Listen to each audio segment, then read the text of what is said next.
А почему я так это говорю уверенно, многие не понимают? А потому что очевидно, что Зеленский и Ермак имели договорняк с Путиным в Омане, их кинули, а они перед этим вагнеровцев отдали им обратно. Люди провалили всю политику нашей страны, а наши люди теперь должны войны за это умирать, и не войны, а гражданские. Потому что два красавца все провалили, и, возможно, один красавец вообще работает на сторону России. Всем привет! Сегодня самая важная новость всего дня – это то, что Кремль якобы был атакован беспилотником. Вокруг этого сразу развернулась масса историй. И я хочу на этом сконцентрировать очень серьезное внимание, потому что именно вот этот эпизод – это предшественник кое-каких следующих событий. Естественно, первый вопрос, который у всех на уме, кто это сделал, надо разобраться. Начались сразу же теории, версии. Я скажу вам свою версию, свою аналитику. Значит, я в жизни не поверю, что это сделала Украина, потому что это, даже при всей дурости некоторых наших правителей, это абсолютно неправильно. Было бы делать такое в преддверии контрнаступления, какое бы оно ни было, масштабное или не очень, или локальная операция. Поэтому тут просто невозможно даже представить, что у кого-то хватило бы на такое ума. Но другая версия очень сильно, мне кажется, подходит под происходящее. Это то, что эту провокацию сделал Путин, Кремль сами на себя, абсолютно в контролируемом, понятное дело, формате. Для чего? Для того, чтобы развязать себе руки в отношении самых страшных вещей по отношению к, возможно, украинской власти, возможно, в целом каких-то военных новых преступлений, которые они постоянно совершают.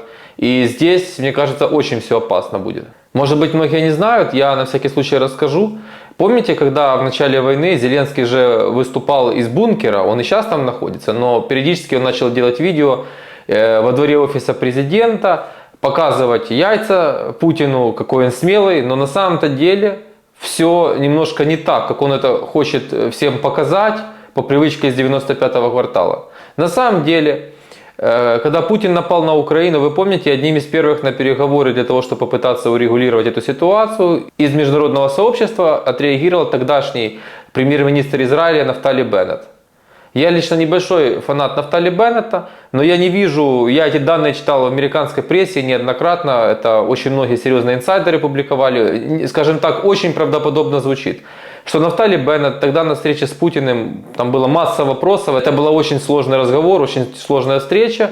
И там он пытался конкретно выяснить у Путина, собирается ли Путин убить Зеленского. Потому что, вы помните, тоже в первые дни нагнетал и Кадыров, нагнетал Медведев, что как бы идет охота за Зеленским. Наша пресса подхватила, рассказывала, что ДРГ массово бродят в поиске Зеленского для того, чтобы его убить. Так вот, Нафтали Беннет получил от Путина ответ: нет, никто не собирается убивать Зеленского. И Беннет дважды или трижды переспросил, и только когда он убедился в том, что, я не знаю, сколько можно Путину верить, но условно говоря, эта информация правдивая, Беннет тут же передал это, не знаю, напрямую Зеленскому или, может быть, Байдену. И после чего Зеленский как бы вылез из бункера и начал уже более медийно себя вести во время войны. Еще раз шаг назад, к чему я рассказываю эту историю. Именно к тому, что, может быть, Путин этим поступком решил отозвать свое слово. Хотя слово Путина — это вообще такая сомнительная история, но тем не менее. Для международной общественности. Ведь как Россия постоянно действует? Я одно из ближайших видео этому посвящу очень серьезно, тому, как действует Россия и вообще противостояние России и США. Так вот, Россия всегда делает, вот ЧВК «Вагнер» для чего создана? Это та же армия России, просто как бы под частным крылом. Для чего? Для того, чтобы за ее поступки на поле боя не отвечала Россия в рамках международного права. То есть беспредел, так это частная компания, берите, наказывайте. Государство здесь ни при чем, это же не регулярные войска России были. Точно так же и все остальные поступки. Вот так же с этим беспилотником, классическая ГБшная тактика. Показать всему миру: смотрите, нас атаковали. Какой смех они там у себя в новостях начали поднимать. Там просто как будто бы, не знаю, какая ракета туда летела и какое супер ПВО ее сбивало. Цирк, а эти верят, думают, это у нас там все серьезно, как мы защищены, я имею в виду Россия. Но сейчас важный момент хочу вам сказать. Вот уже ничем вроде нельзя шокировать, но сразу же, что началась массовая шизофрения в Телеграм, вообще в украинском интернете. Мемчики, насмешки, и так, и сяк. А что, если он в ответ долбанет? Тогда кому-то будет смешно. Это же, знаете, откуда растут ноги? Это же все запускает информационная политика офиса президента, Ермак с Подоляком. Это именно этот Миша Подоляк, вот эти вот все вещи начали вбрасывать, там, типа, как это, мобики, чмобики и все остальное. Я вам рассказываю информацию, вот, конкретно из-под Бахмута, как это работает. Сначала идут чмобики, действительно, там вот эти всякие алкоголики, зэки, да, они идут впереди. А за ними идут конкретно профессиональные русские военные, которые убивают наших людей. И забрасывать шапками, тем более в этой ситуации накануне контрнаступления, это максимально дебильное решение, максимально лузерское решение, и стратегически, и тактически неверное, и просто жизнь за такое может очень сильно наказать. Потому что эта история откуда пришла? Именно из-за поребрика. Зачем мы этому уподобляемся? Я обращаюсь к этим администраторам этих телеграм-каналов, несчастных этих журналистов. Для чего вы забрасываете шапками? Это же все идет, повторяюсь, подоляк. Вот это вот в Крыму будем скоро в Ялте, на набережной. Антитела группа билеты уже на 24 год на концерт в Крыму продает. Что является, кстати, мошенничеством в прямом виде. Куда это все идет и для чего вы это все делаете? Я вот обращаюсь, может быть, зрители тоже это все поддерживают? Напишите, пожалуйста, в комментариях. Сколько можно еще забрасывать шапками? Речь не о футбольном матче, речь о жизнях людей наших. И даже если этот чмобик или кто бы то ни было убивает одного украинца, это уже целая трагедия.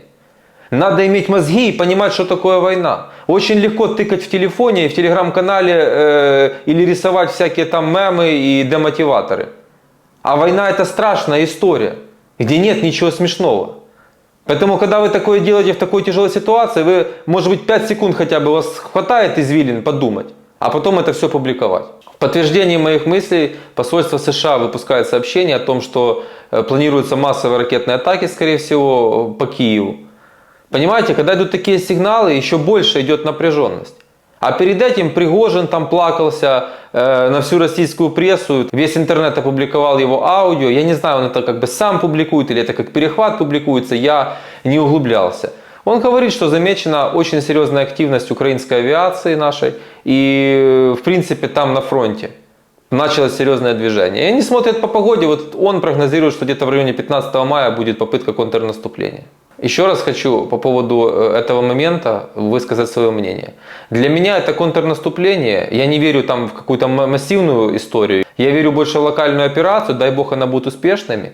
Что получится вернуть назад, с этим нужно садиться за стол переговоров незамедлительно.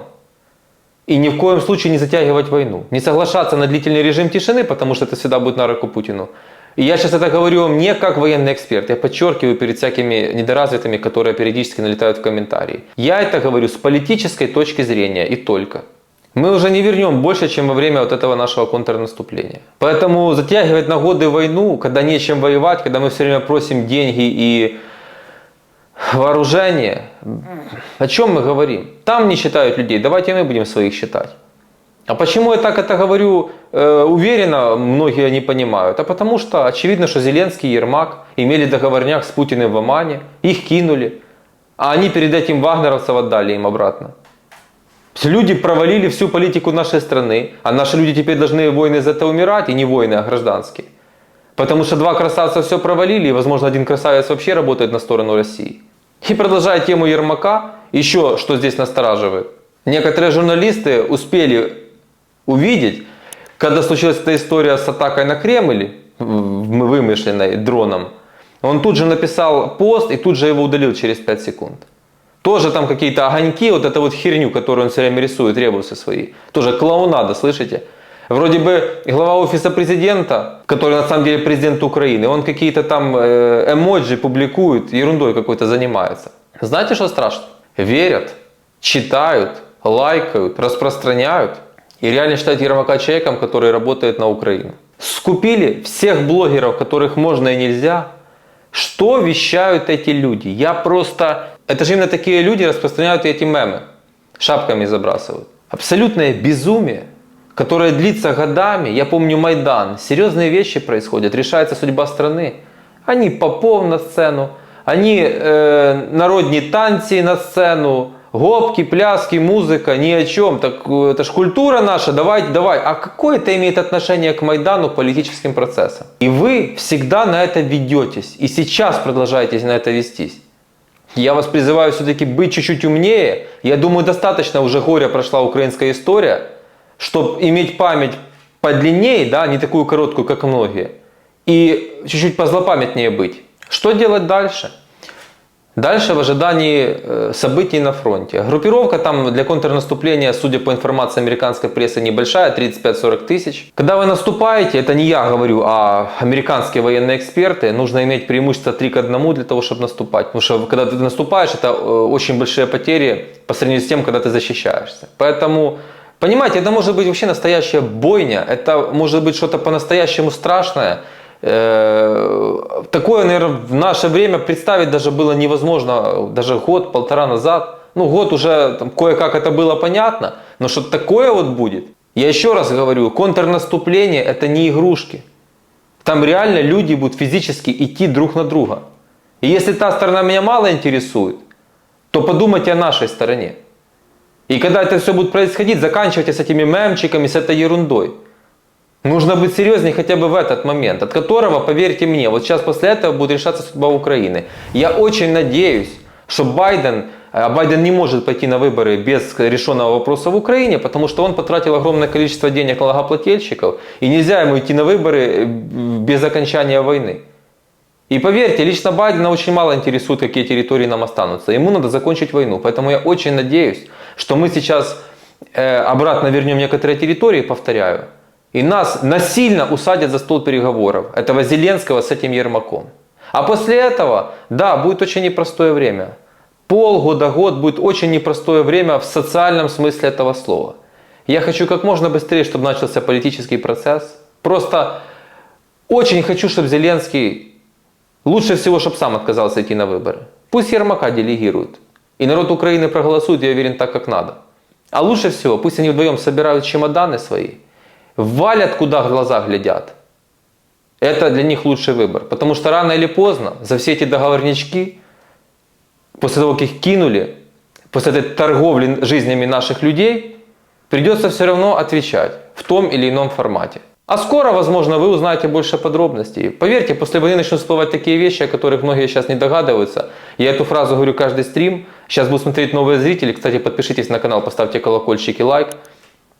Вы прозреете просто-напросто очень многие. Потому что хихоньки, хахоньки, камера, видосики, все, Вагнергейт, операция провален, Червинский арестован, там без Червинского хватает историй. А происходят страшные вещи. Когда вскроется то, что на уме у людей, которые сейчас руководят Украиной, примерно то же, что и у Путина, мы все вздрогнем. А пока, по всяким данным, похоже, все так и есть. И Байден это все знает, и Трамп уж тем более это все знает. С Трампом нет никаких шансов ни у Зеленского, ни у Ермака удержаться. И там уж точно насильно посадят за стол и заставят решать этот вопрос. Лучше это сделать сейчас. Лучше это сделать сейчас. Потому что потом разговор будет очень жесткий. Там и аудит уже будет другой. Ну вот и все. Вы не согласны? Пишите комментарии. Согласны? Пишите комментарии, ставьте лайки. Начнется контрнаступление, перейдем в особый режим с срочными стримами. Потому что, я еще раз говорю, это исторический момент. Вот с этим беспилотником это начало исторических событий. Вспомните. Все, что-то начинается. Что-то начинается. Вот я сейчас записываю это видео вечером в среду по Америке. Возможно, я уже утром проснусь, у вас будет день, а я рано просыпаюсь, но тем не менее. И уже будет череда новых новостей. Поэтому берегите себя, не игнорируйте тревоги. Если у вас есть дети, лучше выехать. Я не нагнетаю панику. Я не хочу больше видеть то, что происходило в Умане, когда дети гибнут. А взрослый человек, ладно, он сам принимает решения. Там разное финансовое положение. Но есть страны в Европе и в мире, которые неплохо помогают украинцам, тем более с детьми. Подумайте, пожалуйста, над этим. И дай Бог этот вопрос поскорее решится. Но если будете жить мантрой о том, что нам нужны только границы 91 года, то боюсь, что мы обречены. Надо исходить из реалий, что бы нам с вами не хотелось. Пока.